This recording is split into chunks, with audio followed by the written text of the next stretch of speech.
नमस्कार, आप देख रहे हैं स्पेशल रिपोर्ट न्यूज रूम से। आपके साथ मैं हूं अंजना ओम कश्यप। किसान आंदोलन में आज 19वां दिन भूख हड़ताल वाला दिन था। सुबह 8 बजे से शाम 5 बजे तक किसानों ने उपवास रखकर अपना विरोध जताया। अब किसान हर बॉर्डर पर अलग अलग मीटिंग करेंगे। जो अलग अलग बॉर्डर है, सिंघू बॉर्डर, टिकरी बॉर्डर, गाजीपुर, सारी मीटिंग के बाद सिंघू बॉर्डर पर एक कॉमन मीटिंग होगी। किसानों ने कहा है आंदोलन में आने वाले ट्रैक्टर ट्रॉली ना रोके जाएं। जिन थानों की पुलिस रोकेगी उनमें पशु बांधेंगे किसान, ये उन्होंने कह दिया है। जहां थाने की पुलिस रोकेगी वहीं पर अपने पशु बांध देंगे हम। सरकार ने कहा तीनों कृषि कानून वापस नहीं लिए जाएंगे। सरकार अपना स्पष्ट रुख रख रही है। सरकार ने कहा है किसानों के लिए बातचीत का रास्ता खुला है, हर बिंदु पर चर्चा के लिए तैयार है। कृषि मंत्री नरेंद्र तोमर ने कई राज्यों के किसानों से मीटिंग भी की, जिसके बाद उन्होंने कहा कि कई किसान संगठन हमारे साथ हैं। नरेंद्र तोमर का दावा कि पंजाब हरियाणा को छोड़ बाकी हमारे साथ है किसान।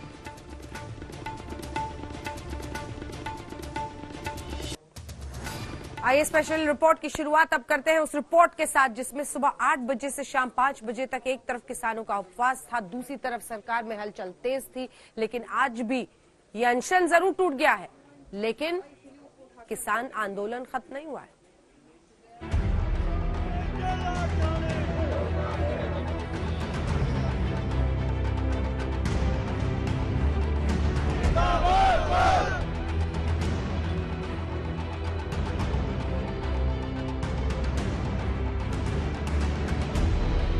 किसानों को लेकर घोर पॉलिटिक्स हो रही है। किसान धरने पर बैठे हैं और नेताओं ने भी सियासी तंबू गाड़ दिए हैं। जब हम किसान भाइयों से मिलें तो हमारा संबोधन राम राम होना चाहिए, और जब कोई भी ऐसा दुराचारी अपराधी बहन बेटियों की सुरक्षा के साथ सेंध लगे तो उसकी राम नाम सत्य है की यात्रा भी निकलनी चाहिए।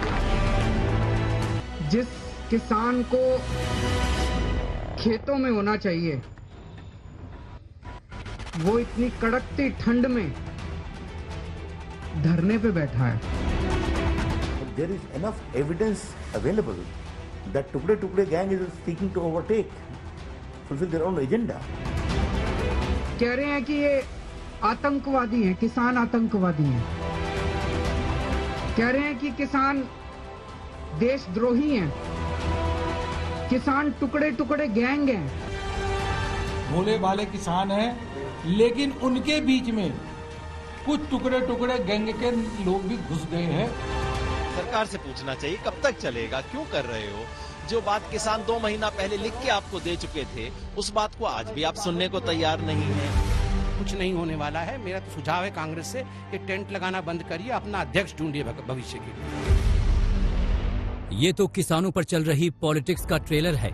पूरी पिक्चर हम आगे आपको दिखाएंगे, लेकिन उससे पहले आपको बता दें कि किसान आंदोलन को आज 19 दिन हो गए हैं और जब कोई बात नहीं बनी तो किसानों ने अनशन शुरू कर दिया।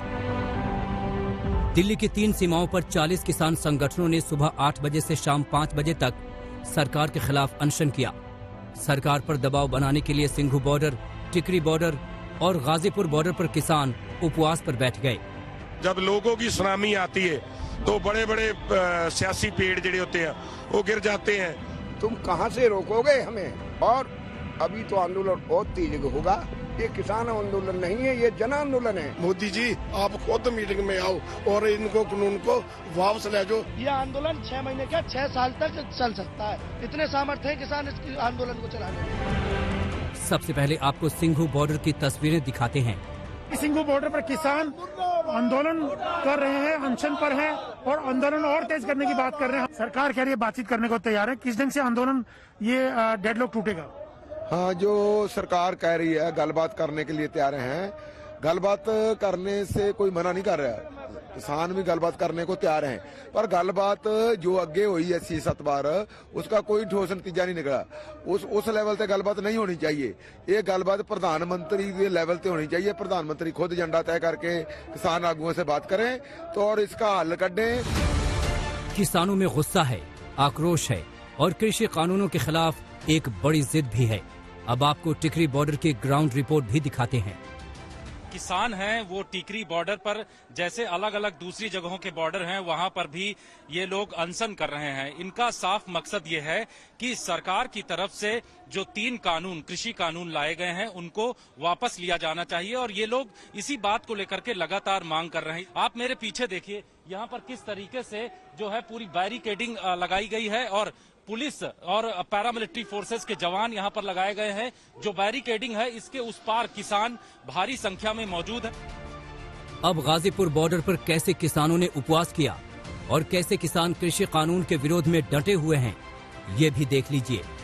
किसानों का आंदोलन लगातार जारी है और आज जो है मुख्य बात है कि 8 बजे से लेकर 5 बजे तक किसान बैठे हैं प्रदर्शन पर। और क्या आपको लगता है क्या कि ये अनशन जो है वही एक रास्ता बचा है या और भी रास्ता था, आगे और भी तैयारी? और भी रास्ते बहुत हैं। सारे अभी क्यों बताए थे, अभी तो बहुत हैं। तो ये शांतिपूर्वक रास्ता आपने पहले शांति, हमारे तो रास्ते तो सारे शांति से ही चलते हैं। जो उनका चलने का जो पथ है वो शांति पथ ही तो है हमारा। तो ये आप देखिएगा यहाँ तिरंगा भी है, यहाँ पर जो सामने लिखा गया है सत्याग्रह आंदोलन, हम अपनी जमीन नहीं बिकने देंगे। किसानों के समर्थन में लोग जुड़ते ही जा रहे हैं। अब दिल्ली नोएडा बॉर्डर की ये तस्वीरें देखिए। यहाँ कृषि कानून के खिलाफ और किसानों के समर्थन में लोगों ने गांधी जी के 3 बंदर बनकर प्रदर्शन किया। उधर राजस्थान हरियाणा बॉर्डर पर भी किसान अनशन पर बैठ गए। ये जो किसान है यहाँ पर 2 लोग वो आमरण अनशन पर बैठ गए। सर नमस्कार, अपना नाम बताइए। रामपाल जाट, राष्ट्रीय अध्यक्ष किसान महापंचायत। रामपाल जी, क्या आज भूख हड़ताल पर? बिल्कुल, आज मैं भूख हड़ताल पर रहूंगा। उपवास कर तो भूख हड़ताल ही होता है। और ये अब तक जो 11 लोग इस आंदोलन के कारण शहीद हुए हैं उनको श्रद्धांजलि देने के लिए और दूसरा सरकार के लिए हमने एक प्रार्थना की है, सबको सन्मति दे भगवान। किसानों का अनशन और आक्रोश देख सरकार के तमाम सिपहसालार किसानों की गलतफहमी को दूर करने में जुट गए हैं। पूरा की पूरा जो मुहिम है वो हकीकत से कोसों दूर और भ्रम के भूत से मजबूर है। ये अब जिन लोगों ने भय और भ्रम का भूत खड़ा किया है, ये वो साजिशी सियासी सिंडिकेट है जो पूरी तरह से जनता द्वारा नकार दिया गया है। मंडियां सुरक्षित हैं, खेत खलिहान सुरक्षित हैं, एमएसपी सुरक्षित है। और यही नहीं, मोदी जी के शासनकाल में रिकॉर्ड एमएसपी के जरिए भुगतान हुआ है, रबी के भी और खरीफ की भी फसलों का। तो अब सवाल यहाँ कंफ्यूजन का खड़ा कहाँ होता है? चाहिए कब तक चलेगा, क्यों कर रहे हो? जो बात किसान 2 महीना पहले लिख के आपको दे चुके थे उस बात को आज भी आप सुनने को तैयार नहीं है। अजीब जिद है कि भाई गिफ्ट है मैं दूंगा। वो कह रहा भाई साहब मुझे गिफ्ट नहीं चाहिए, आपकी देना है तो मुझे दूसरी गिफ्ट दे दो जो मेरे को चाहिए। कहते नहीं तुम्हें गिफ्ट लेना पड़ेगा। अच्छा बीच का रास्ता करो, मैं गिफ्ट को रैप कर दूंगा, ये कर दूंगा, वो कर दूंगा। ये क्या बात चल रही है? अरे भाई सीधा बात नहीं होती। अगर मैंने आपको गिफ्ट देनी है, आपको पसंद नहीं है तो मैं कहूंगा अच्छा कोई बात नहीं, मैं आपसे पूछ लूंगा जी आपको क्या चाहिए। तो किसान कह रहा है कि ये 3 कानून हमें नहीं चाहिए। जिस तरह से ये बिल आए हैं ये किसान के हित के बिल हैं। आपने देखा होगा कि पिछले 4-5 दिन से लगातार देश भर से किसान हमारे कैबिनेट मंत्री जी को, तोमर साहब को आकर धन्यवाद दे रहे हैं कि ये बिल बहुत अच्छा बिल है जिससे आने वाले समय में किसानों के जीवन के अंदर परिवर्तन होगा। तो इस समय परिस्थितियां ये बनी हुई है कि एक तरफ देश का किसान कह रहा है कि ये बिल बहुत ही अच्छा है और एक तरफ कुछ किसान है जो ये कह रहे हैं कि इस बिल को पूर्ण रूप से वापस लिया जाए। तो मेरा ये कहना है कि अगर हम सामूहिकता के साथ में सामूहिक रूप से बैठेंगे तो जो इसके अंदर आपको अगर कुछ ऐड करवाना है तो उसके साथ ऐड किया जा सकता है, लेकिन ये नहीं कि एकदम पूर्ण रूप से यस या नो। मैंने भी आंदोलन खूब किए हैं, लेकिन किसान टस से मस होने को तैयार नहीं है। सरकार अपना प्रस्ताव किसानों को भेज चुकी है। सरकार अभी अड़ी है और किसान भी अड़े हैं। आज तक ब्यूरो। किसानों ने 9 घंटे का उपवास रखा तो आम आदमी पार्टी ने सामूहिक उपवास का ऐलान कर दिया किसानों के समर्थन में। तमाम मुख्यमंत्री, मंत्री सभी सामूहिक उपवास पर बैठे। इधर बीजेपी का आरोप है कि ये ढोंग है। कैप्टन अमरिंदर अलग भिड़ रहे हैं केजरीवाल से।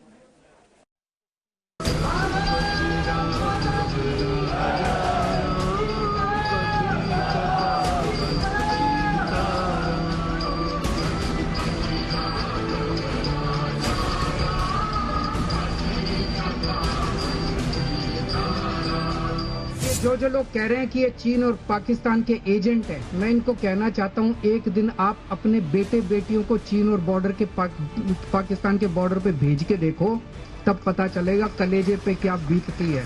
केजरीवाल जी ने जब से दिल्ली में किसानों के लिए जेल बनाने से मना किया है, उसके बाद से बीजेपी के नेता बहुत बौखलाए हुए हैं। इन्होंने बहुत दबाव डाला था मुख्यमंत्री जी के ऊपर कि किसी तरह से इन किसानों को यहाँ जेल में बंद कर दो। दिल्ली के बॉर्डरों पर बैठे हैं, बुजुर्ग बैठे हैं, बच्चे बैठे हैं, मतलब इतना अड़ियल रवैया केंद्र सरकार का कि पूरी दुनिया में इसकी चर्चा हो रही है। अब ये सिर्फ किसान आंदोलन नहीं, जन आंदोलन बन गया। किसानों ने कृषि कानूनों के खिलाफ 9 घंटे का अनशन रखा तो आम आदमी पार्टी ने भी सामूहिक उपवास का टेंट लगा दिया। आप से मंत्रियों और नेताओं समेत खुद अरविंद केजरीवाल ने भी किसानों के समर्थन में 9 घंटे की भूख हड़ताल कर डाली। केंद्र सरकार ने, इन लोगों ने एक प्लान बनाया कि अब इस आंदोलन को कैसे खत्म करें। तो उनका प्लान था कि ये लोग दिल्ली आएंगे, दिल्ली में 9 बड़े बड़े स्टेडियम में इन लोगों को डाल देंगे, बाहर से ताला लगा देंगे और इनका आंदोलन खत्म। इन लोगों ने खूब प्रेशर डाला कि भाई ये फाइल साइन कर दो, फाइल साइन कर दो, ये स्टेडियम बनने दो। लेकिन हम भी जानते, हम भी आंदोलनकारी रह चुके, इन्हीं स्टेडियम में हम भी रात गुजार चुके। हम आपको बता दें कि इससे पहले जब किसानों ने भारत बंद का ऐलान किया था, उस दिन आम आदमी पार्टी ने आरोप लगाया था कि उन्हें दिल्ली पुलिस ने नजरबंद कर दिया, जबकि दिल्ली पुलिस ने साफ साफ कहा कि ऐसा कुछ नहीं किया गया है। लेकिन किसानों ने भूख हड़ताल का ऐलान किया तो केजरीवाल एंड कंपनी ने बिना मौका गवाए फौरन अपना तंबू लगा दिया। आम आदमी पार्टी शुरू से किसानों के साथ है, किसान आंदोलन का समर्थन करती रही। आज देश भर में कोने कोने में आम आदमी पार्टी के कार्यकर्ताओं ने, ये अरविंद केजरीवाल जी का हंगर स्ट्राइक नींबू पानी से मिटने वाला हंगर स्ट्राइक नहीं है, ये सत्ता की भूख है, ये कुर्सी से ही मिटती है।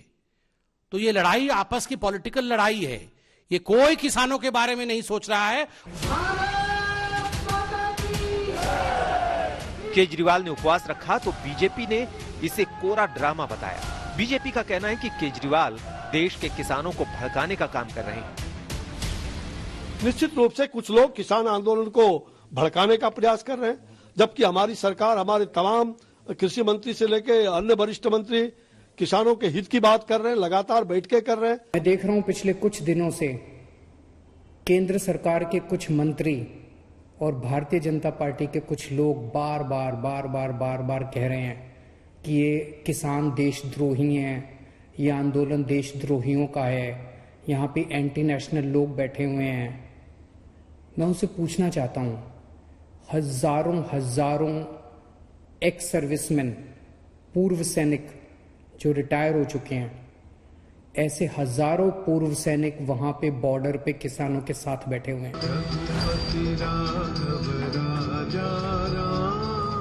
बीजेपी कह रही है कि केजरीवाल किसान आंदोलन की आड़ में राजनीतिक रोटियां सेक रहे हैं, क्योंकि उनकी नजर पंजाब की गद्दी पर है। बीजेपी ने कहा कि केजरीवाल सरकार झूठ की उपज है, जो हर बात में झूठ बोलती है। केजरीवाल पर आरोप लगा रहे हैं कि वो पंजाब के किसानों को रिझाने का कोई मौका नहीं छोड़ना चाहते। ये आंदोलन बहुत पवित्र है। आप लोगों ने देखा होगा किस तरह से बिल्कुल अहिंसा पूर्वक, कोई किसी तरह की कहीं हिंसा नहीं है। इन्होंने लाठियां खाई, हाथ नहीं उठाया। इन्होंने टीयर गैस, आंसू गैस के गोले छोड़े गए, हाथ नहीं उठाया किसी ने। पूरी तरह से अहिंसा के रूप में चल रहा है और किसी पार्टी को नहीं आने दे रहे। ये बहुत अच्छी बात है। कोई राजनीति नहीं होगी, किसी तरह की राजनीति नहीं होने दी जा रही। अपने फेल्यूअर को छुपाने के लिए जो चुनावी वादे पूरे नहीं किए थे, लोग पूछना शुरू किया था। इसलिए कांग्रेस ने और आम आदमी पार्टी और बीच में बाद में अकाली दल, इन सब लोगों ने एक राजनीतिक तौर करते हुए ये सारे आंदोलन को पुष्ट करने की कोशिश की। सिर्फ बीजेपी ही नहीं, केजरीवाल की जंग पंजाब के मुख्यमंत्री कैप्टन अमरिंदर सिंह से भी चल रही है। कैप्टन अमरिंदर ने केजरीवाल के उपवास को नौटंकी करार दिया तो केजरीवाल ने पलटवार करते हुए कहा कि कैप्टन अमरिंदर ने अपने बेटे के ईडी केस माफ करवाने के लिए केंद्र सरकार से सेटिंग कर ली है। किसानों का आंदोलन बेच दिया है। दिल्ली से कमलजीत संधू के साथ आज तक ब्यूरो। आइए आपको सीधे लिए चलते हैं। इस वक्त हरियाणा के उप मुख्यमंत्री दुष्यंत चौटाला हमारे साथ लाइव आज तक पर जुड़ रहे हैं। दुष्यंत जी, बहुत हलचल दिखी है सरकार के भी खेमे में, किसान लगातार डटे हुए हैं। आज आप नितिन गडकरी केंद्रीय मंत्री से मिले थे, क्या बात हुई है? देखिए, केंद्र सरकार पिछले हर दौर की वार्ता के बाद एक पॉजिटिव नोट पर है कि जो अमेंडमेंट्स फार्मर ऑर्गेनाइजेशंस चाहती हैं उसको वो एक्सेप्ट करने को तैयार है, मगर म्यूचुअल रास्ता जब ही निकलेगा जब दोनों पक्ष बात करेंगे। जहाँ तक गडकरी जी से मुलाकात की बात है, हमारे बहुत लॉन्ग पेंडिंग नेशनल हाईवेज के मामले थे और एक मामला जो मैंने स्वयं टेकअप किया था, ईस्ट वेस्ट कॉरिडोर का स्टेट के अंदर जो हमारे स्टेट में आज एग्जिस्ट नहीं करता, उसके ऊपर चर्चा हुई थी। बिल्कुल किसान मूवमेंट के ऊपर भी उनसे चर्चा हुई है और वो भी इस पक्ष के हैं कि म्यूचुअली मिलकर जहां फार्मर्स की मांग की बात है, इसका रास्ता केंद्र और यूनियंस को निकालना चाहिए। मतलब ऐसा तो साफ लग रहा है दुष्यंत जी कि आप सरकार के साथ बने हुए हैं। मुश्किल नहीं हो रही जब ऐसे साथी जो पुराने थे, शिरोमणि अकाली दल से लेकर तमाम, वो छोड़ रहे हैं? आपने ये भी कहा उस दिन कि 48 घंटे में हल निकल जाएगा। किसने बताया आपको, कैसे पता चला? अंजना जी, आप खुद समझ सकते, इतने साल तो आपको पत्रकारिता में होगी कि कोई भी एजिटेशन बिना वार्ता के समाप्त नहीं हुआ। चाहे अन्ना हजारे की मूवमेंट हो रिसेंटली, तो उससे बड़ी मूवमेंट कोई हुई नहीं। पूरे देश भर के अंदर एक बड़ी मूवमेंट चली थी और उसके बाद भी वार्ता के बाद ही नतीजे निकले थे। आज जो मांगे हैं, मुझे लगता है अधिकतम पर केंद्र सरकार ने लिखित आश्वासन दिया है। अगर कोई एक्ट्स में अमेंडमेंट की बात है, उसके लिए भी केंद्र तैयार है और मुझे लगता है कि जो 7वें दौर की चर्चा होने वाली है, उसके बाद पॉजिटिव रिजल्ट्स निकलेंगे जिसके अंदर किसानी का भी भला होगा और केंद्र सरकार की जो मंशा है वो कहीं ना कहीं किसान के प्रति और फ्रूटफुल होगी। चलिए, धन्यवाद आपका दुष्यंत जी हमारे साथ चर्चा में जुड़ने के लिए। अब आइए आपको अपनी इस रिपोर्ट के जरिए दिखाते हैं कैसे कुछ जत्थे अगर किसानों के आंदोलन के जो संगठनों के हैं वो वापस जा रहे हैं तो उतने ही नए भी आ रहे हैं, यानी आंदोलन बढ़ता चला जा रहा है, कम से कम दिल्ली राजधानी के तमाम सीमाओं पर।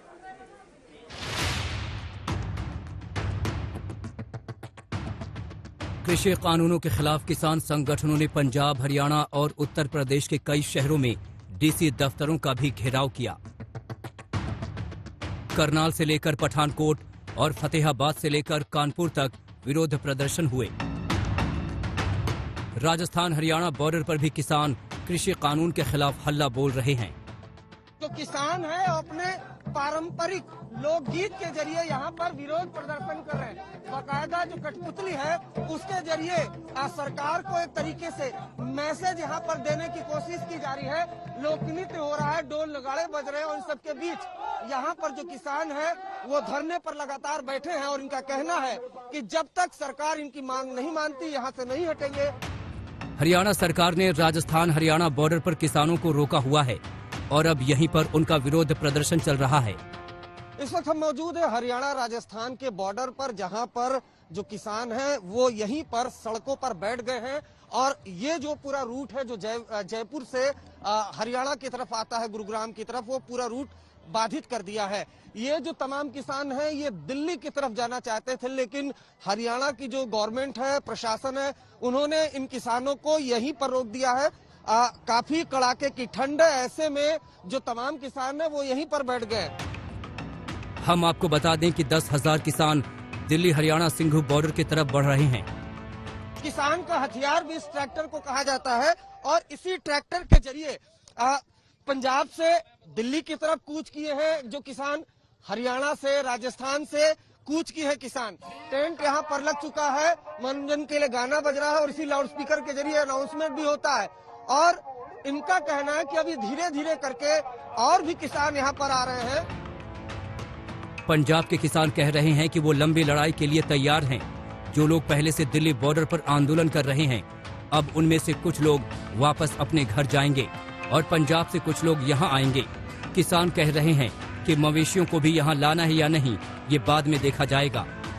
15 days I will be replaced by someone कोई ना कोई मेरे को रिलीफ करेगा, फिर वो मेरी जगह ले लेगा। और भी बहुत सारे पीपल पंजाब से आ रहे हैं। सिर्फ युवा और बुजुर्ग ही नहीं बल्कि महिलाएं और बच्चे भी अब तो किसान आंदोलन में शामिल होने आ रहे हैं। काले कानून वापस करे बस। कौन से काले कानून है ये, कुछ पता है आपको? खेती बाड़ी दे। और किस चीज का झंडा लिया है आपने? किसानी का। मोदी अपने काले कानून वापस लें। एक तरफ तो किसान आंदोलन बढ़ रहा है और सरकार से कोई बात बनती दिख नहीं रही है, तो दूसरी तरफ बीजेपी कह रही है कि टुकड़े टुकड़े गैंग नए कृषि कानून के खिलाफ किसानों के आंदोलन का फायदा उठाने की कोशिश कर रहा है। ऐसे लोगों को बख्शा नहीं जाएगा। सरकार बार बार कह रही है कि कृषि कानूनों पर किसानों की हर गलत फहमी को वो दूर करने की कोशिश कर रही है, लेकिन कानून वापस नहीं होंगे। There is no question of taking retrograde steps against our agricultural sector either. The recent reforms have been undertaken with the best interests of India's farmers in mind. We are, however, always willing to listen to our farmer brothers. अब ना तो किसान मानने को तैयार हैं और ना ही सरकार बिल वापसी की बात कर रही है, लेकिन आगे कड़ाके की ठंड में इस किसान आंदोलन पर किसानों के दिन रात बॉर्डर पर कैसे कटेंगे, ये एक बड़ी चुनौती है। सिंघू बॉर्डर से कमलजीत संधू के साथ अरविंद ओझा, राजस्थान हरियाणा बॉर्डर, आज तक। स्पेशल रिपोर्ट में न्यूज रूम से फिर आपका स्वागत है। आपके साथ मैं हूं अंजना ओम कश्यप। और इस बार बंगाल के चुनाव में तो सबसे बड़ा मुद्दा वो चुनावी हिंसा है जो हर मुद्दे पर देखने को मिल रही है। सबसे पहले बीजेपी अध्यक्ष जेपी नड्डा पर पत्थरों से हमले का आरोप लगा। अब बीजेपी का कहना है कि एक बीजेपी कार्यकर्ता की टीएमसी कार्यकर्ताओं ने हत्या कर दी है। जब उस कार्यकर्ता की कमल वाले झंडे की में लिपटी लाश वो देख रहे हैं, जमकर बवाल इस पर छिड़ गया है। और टीएमसी का कहना है कि इनकी खुद की करनी है। वो कह रहे हैं कि सिर्फ बेवजह के आरोप लगा रही है बीजेपी।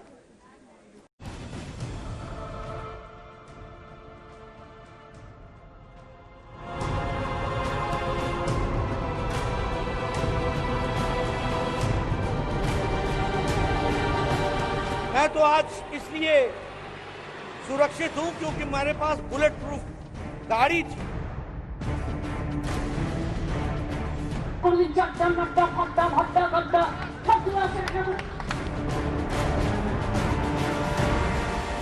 ये गुंडा राज जो हमने देखने को मिला है, इसको नस्तो नाबूद करना है।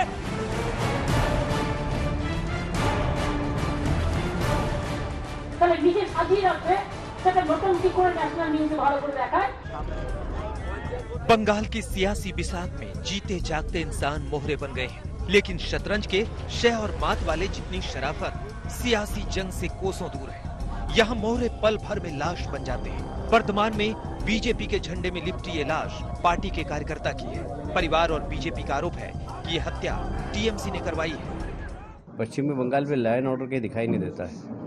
गुंडे सरेआम भारतीय जनता पार्टी जैसी बड़ी पार्टी के राष्ट्रीय अध्यक्ष के ऊपर पथराव करते हैं, पुलिस देखती रहती है। बंगाल अपनी पहचान खो रहा है टीएमसी की गुंडागिर्दी के कारण, टीएमसी की हिंसा की राजनीति के कारण। ये पूरा झूठ है। वो जो मर गया वो तालाब में डूब के मरा, इसमें तृणमूल का कोई लेना देना नहीं है। वहां पर जो तृणमूल का दीवाल था पहले से, वो दीवाल पर उन्होंने अपना पार्टी का सिंबल लिख दिया। हमारा एक तो ऑफिस में ताला लगा दिया, तो ऐसा करेगा तो झूठ झमेला तो बढ़ेगा। जिस वर्तमान में ये हत्या हुई, वहीं पर बीजेपी और टीएमसी की खुली भिड़ंत भी कैमरे में कैद हुई। शहर की दीवारों पर अपने अपने चुनाव चिन्ह बनाने की होड़ में दोनों तरफ के कार्यकर्ता भीड़ पड़े। बीजेपी के कमल निशान पर कई जगहों पर स्याही पुती मिली। आरोप है कि ये कारगुजारी भी टीएमसी की है, लेकिन पुलिस कुछ सुनने को तैयार नहीं। ये तस्वीरें बंगाल के लिए नई नहीं है। करीब करीब हर जिले में ऐसी भिड़ंत हो रही है और खून भी बह रहा है। शायद दोनों तरफ के कार्यकर्ताओं को इसकी आदत भी पड़ चुकी हो, लेकिन बात तब बड़ी हो गई जब हाल ही में बीजेपी अध्यक्ष जेपी नड्डा भी बंगाल की सियासत के इस खूनी जंग से रूबरू हुए। बुलेट प्रूफ कार के चलते नड्डा तो इस हमले में बाल बाल बच गए थे, लेकिन कैलाश विजयवर्गीय को टीएमसी के पत्थर झेलने पड़ गए। ये उसी हमले का नतीजा है कि विजयवर्गीय को भी अब Z+ सुरक्षा दे दी गई है, जिसके तहत उनके काफिले में भी अब बुलेट प्रूफ कार शामिल हो गई है। निर्धारित कार्यक्रम होने के बाद भी पुलिस को व्यवस्था करना चाहिए। पुलिस ने बिल्कुल व्यवस्था नहीं की और मैं समझता हूँ कि बंगाल अपनी पहचान खो रहा है टीएमसी की गुंडागिर्दी के कारण, टीएमसी की हिंसा की राजनीति के कारण, और इसलिए जनता को विचार करना है। जनता इस पे प्रमाण पत्र देगी आने वाले विधानसभा चुनाव में कि टीएमसी की सरकार किस प्रकार यहाँ पर लोगों की सुरक्षा कर पा रही है। बीजेपी भले ही अपने कार्यकर्ताओं की जान को टीएमसी से खतरा बताती हो, लेकिन टीएमसी हर आरोप पर हर बार पलटवार बीजेपी पर ही थोप देती है।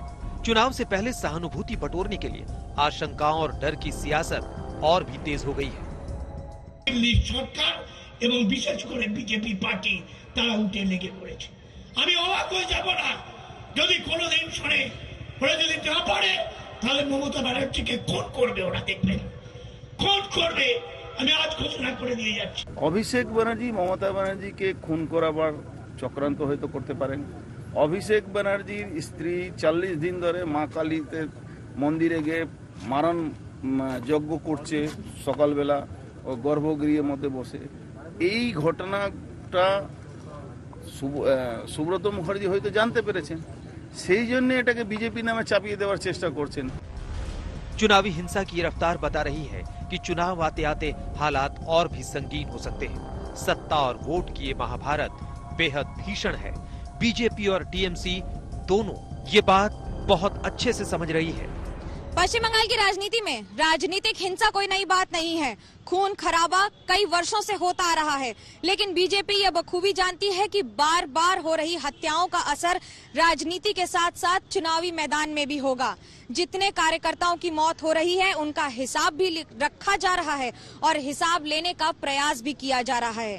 पार्टियां ये जानती हैं कि अगर सरकार लगातार इसी तरह विफल रही तो उसका जवाब जनता जरूर देगी। कैमरा पर्सन तापस बैरी के साथ मनोज्ञा लोईवाल, कोलकाता, आज तक।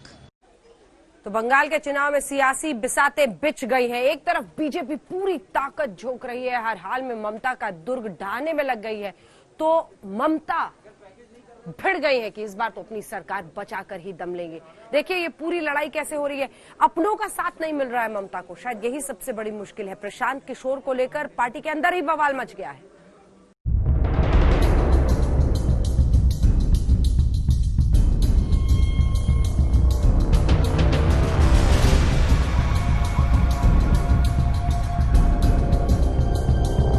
भारतीय राजनीति की सियासी बिसात बिछाने में माहिर माने जाने वाले प्रशांत किशोर हैं ये। इन्हें भारतीय राजनीति के धुरंधरों को सत्ता का स्वाद चखाने में महारत रखने का रणनीतिकार माना जाता है। कभी ये शाह के सारथी थे तो कभी नीतीश कुमार के सबसे करीबी, मगर अब ये ममता बनर्जी के साथ हैं। मगर टीएमसी को बंगाल में एक बार फिर विजय दिलाने के इरादे से सियासी मोहरे बिछाते प्रशांत किशोर पर हंगामा खड़ा हो गया है। इस हंगामे की पटकथा उसी रोज शुरू हो गई थी जब ममता बनर्जी ने प्रधानमंत्री और गृह मंत्री को बाहरी कहा था। যত ছোট ছোট হোটেল আছে তারা খোঁজ রাখুন, সব উঠেছে এবং তারা কারা, তারা কেউ বাংলার লোক নয়। বাংলার ইলেকশন হিম্মত থেকে বাংলা দিয়ে করুন। বাংলার ইলেকশনের বাইরের গুন্ডা কেন আসবে? বহিরাগত গুন্ডাদের আটকান, বাংলাকে বাঁচান, এটা আপনাদের কাছে আমার আবেদন। ममता बनर्जी ये संदेश देना चाहती थीं कि बंगाल में बाहर से आए लोगों की नहीं चलेगी, मगर ममता बनर्जी को बंगाल में ही बीजेपी ने करारा जवाब दिया था। যারা বাইরের লোককে বলছে বহিরাগত আমাদের নেতাদের প্রধানমন্ত্রীকে গৃহমন্ত্রীকে তিনি প্রশান্ত কিশোরকে টাকা দিয়ে এনেছেন বিহার থেকে, তিনি বহিরাগত নন।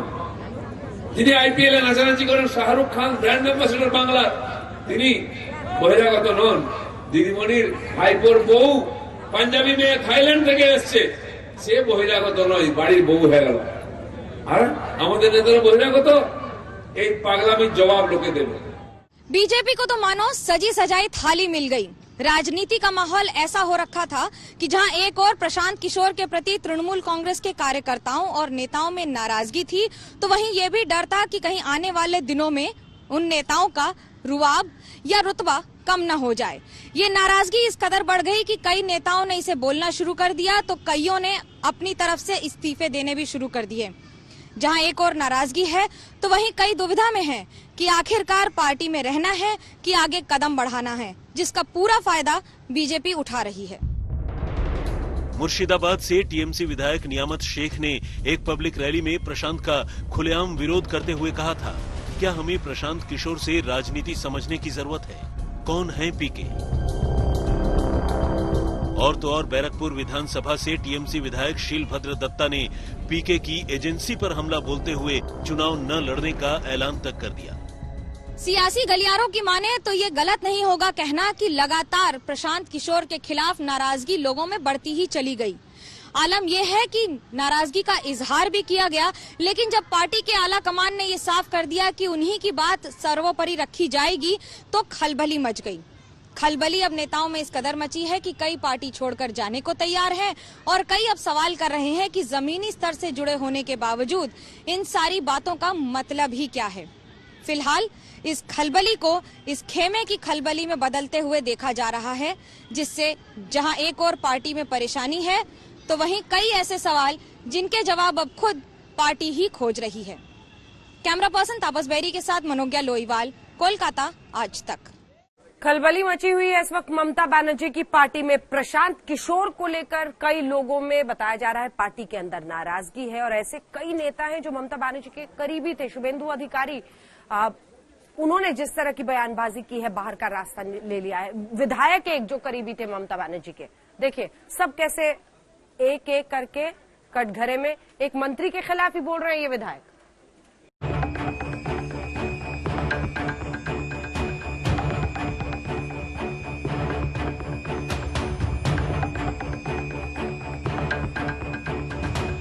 मुकुल रॉय, अर्जुन सिंह, सौमित्र खान, अनुपम हजारा, शंकुदेव पांडा, शुभेंदु अधिकारी, ये वो नाम हैं जिन्होंने ममता बनर्जी को सत्ता का सिंहासन दिलाने के लिए जी जान लगा दी। मगर एक जमाने में ममता के खास कहे जाने वाले इन नेताओं का टीएमसी से भी मोह भंग हुआ और ममता बनर्जी से भी। कहना गलत नहीं होगा कि एक तरफ बीजेपी अपने कुनबे को मजबूत करने में जुटी है तो दूसरी ओर ममता बनर्जी के खेमे में खलबली मची हुई है। 2021 के चुनावी समर से पहले उनके मंत्रिमंडल के सहयोगी शुभेंदु अधिकारी ने साथ छोड़ दिया। ममता की नीतियों से उनका मोह भंग हुआ तो निशाना साधते हुए कुर्सी त्याग दी। पार्टी में मजबूत पकड़ रखने वाली ममता बगावत को रोकने में नाकाम क्यों रही, इसका जवाब दीदी के बाद पार्टी की नंबर 2 की पोजीशन संभाल रहे उनके भतीजे अभिषेक बनर्जी हैं। सियासी गलियारों में ऐसा कहा जाता है कि शुभेंदु अधिकारी और अभिषेक बनर्जी के बीच फासले लगातार बढ़ते तब चले गए जब शुभेंदु अधिकारी को हटाकर अभिषेक बनर्जी को यूथ विंग का मुखिया बना दिया गया। मुकुल रॉय ने भी पार्टी छोड़ दी और उसके बाद अभिषेक बनर्जी पार्टी में लगभग नंबर 2 बन गए और उसी के बाद से उन्होंने सारे फैसले उम्मीदवार से लेकर कौन किस पद पर आसीन होगा खुद ही लेना शुरू कर दिया और तब से पार्टी की गतिविधियों में भी अंतर आ गया। अभी इस डैमेज को कंट्रोल करने के लिए ममता बनर्जी रणनीति बना ही रही थी कि करारा झटका उन्हीं के एक और विधायक ने दे दिया। टीएमसी विधायक और आसनसोल म्युनिसिपल कॉर्पोरेशन के चेयरमैन जितेंद्र तिवारी ने भी ममता के मंत्री फिरहद हकीम को चिट्ठी लिखी है और अपनी ही सरकार के खिलाफ मोर्चा खोल दिया है। मैंने एक कॉन्फिडेंशियल चिट्ठी लिखा है। इस तरह का चिट्ठी मैं 6-7 पहले भी लिख चुका हूँ और मेरी ये ऐसा मैंने नहीं सोचा था कि इस चिट्ठी को प्रेस के सामने ला दिया जाएगा, लेकिन प्रेस के सामने ला दिया गया, चिट्ठी को लीक कर दिया गया। इस शहर को हम लोग आगे ले जाना चाहते हैं, इस शहर को प्यार करने वाले हम लोग हैं। कुछ बाधाएं थी जिसकी ओर मंत्री जी का ध्यान आकर्षित किया गया था, बस केवल इतना मामला है। वक्त बताएगा कि सत्ता हासिल करने में कौन किसे नुकसान पहुंचाता है। वैसे बीजेपी अपनी कारगर रणनीति को अमली जामा पहनाने में जुट गई है। पश्चिम बंगाल सरकार में कहीं मंत्री इस्तीफा दे रहे हैं तो कहीं विधायक अपने ही मंत्री के खिलाफ आवाज उठा रहे हैं, कहीं दादा और अनुगामी के पोस्टर नजर आ रहे हैं तो कहीं खुद ही अपने विधायकों को अपने तर्ज पर रखने में ही तृणमूल कांग्रेस को मुश्किलों का सामना करना पड़ रहा है। जो लड़ाई अब तक बीजेपी बनाम तृणमूल कांग्रेस हो रखी थी, अब मानो तृणमूल कांग्रेस बनाम तृणमूल कांग्रेस ही हो गई है और यही बंगाल की राजनीति में मानिए दुधारी तलवार की तरह काम करेगा। कैमरा पर्सन तापस बेरी और अनिल गिरी के साथ मनोज्ञा लोईवाल, कोलकाता, आज तक। इस सियासी खलबली की वजह है पश्चिम बंगाल में 2 बार सत्ता में रहने के बाद तीसरी बार की तैयारी में ममता बनर्जी पूरी ताकत झोंक रही है। बीजेपी लोकसभा चुनाव में अच्छे प्रदर्शन के बाद एड़ी चोटी का जोर लगा रही है। ऐसे में जो सक्रियता बीजेपी की है, ये खल रही है ममता बनर्जी को।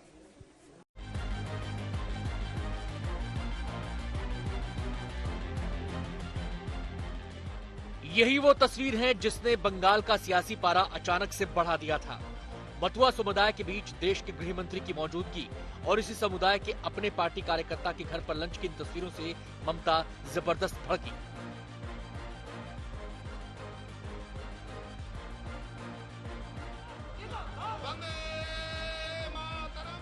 सत्ता की दौड़ में एक एक वोट की अहमियत समझने वाली ममता करीब महीने भर बाद खुद मतुआ समुदाय के बीच पहुंची, ये बताने के लिए कि उनकी असली हमदर्द वही है।